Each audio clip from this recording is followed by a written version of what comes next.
যিসকল মানুহে অৰুণোদয় আঁচনিৰ বাবে এপ্লাই কৰিম বুলি ভাবি আছে সেইসকল মানুহৰ বাবে ভাল খবৰ। তো আপোনালোকে অতি শীঘ্ৰে এপ্লাই কৰিব পাৰিব। তো কেতিয়া এপ্লাই কৰিব পাৰিব আপোনালোকে সেই বিষয়ে আজি এই ভিডিঅ'ৰ মাজত আপোনালোকক চবখিনি কথা আপোনালোকে জানিবলৈ পাৰিব।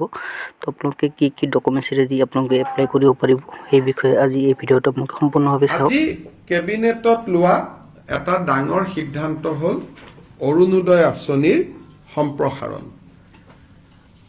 আজিৰ ডেটত ২৭ লাখ ব্যক্তিয়ে অৰুণোদয় আঁচনিৰ সুবিধা লাভ কৰি আহিছে। এতিয়া আমি প্ৰতি সমষ্টিতে আৰু ১০,০০০কৈ অৰুণোদয় আঁচনিৰ আমি হিতাধিকাৰী দিব খুজিছো। যিধৰণে আমি লোকসভা নিৰ্বাচনত আপোনালোকে জানে যে আমি সমীক্ষা পত্ৰ বিতৰণ কৰিছিলো। সমীক্ষা পত্ৰবিলাক উভতি আহিলে তাতে আমি দেখা পালো যে ১০-১২ লাখ মানুহৰ হাতত অৰুণোদয় নাই।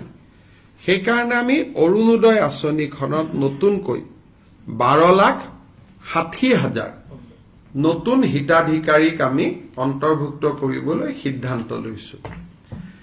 ই অৰুণোদয় ৩ নামেৰে জনাজাত হ'ব। অৰুণোদয় ২ৰ বেনিফিচিয়াৰীসকলেও ৩ৰ বাবে নতুনকৈ আবেদন কৰিব লাগিব আৰু ৩ত নতুনকৈও আবেদনকাৰী অন্তৰ্ভুক্ত হ'ব। এই অৰুণোদয় ৩ৰ প্ৰক্ৰিয়াটো ১৫ ছেপ্টেম্বৰৰ পৰা আৰম্ভ হ'ব আৰু আমি ১ ফেব্ৰুৱাৰীত নতুন হিতাধিকাৰীসকলক আমি অৰুণোদয় আঁচনি দিয়া আৰম্ভ কৰিম। তেতিয়ালৈকে পুৰণা অৰুণোদয় হিতাধিকাৰীসকলে নিৰন্তৰভাৱে অৰুণোদয় পাই থাকিব। কিন্তু যেতিয়া ১ ফেব্ৰুৱাৰীত আমি নতুন অৰুণোদয় দিব যাম, পুৰণা বেনিফিচিয়াৰী ২-এজন হয়তো তেওঁলোকৰ কোনোবা ঘৰত চাকৰি পালে, কোনোবা ঘৰত গাড়ী কিনিলে, বিভিন্ন কাৰণত তেওঁলোকে নাপাব। কিন্তু এইবাৰ অৰুণোদয় এটা আমাৰ কণ্ডিশ্যন হ'ল যে ৰেচন কাৰ্ড থকা মানুহে অৰুণোদয় পাব। ৰেচন কাৰ্ড নাথাকিলে অৰুণোদয় নাপায়।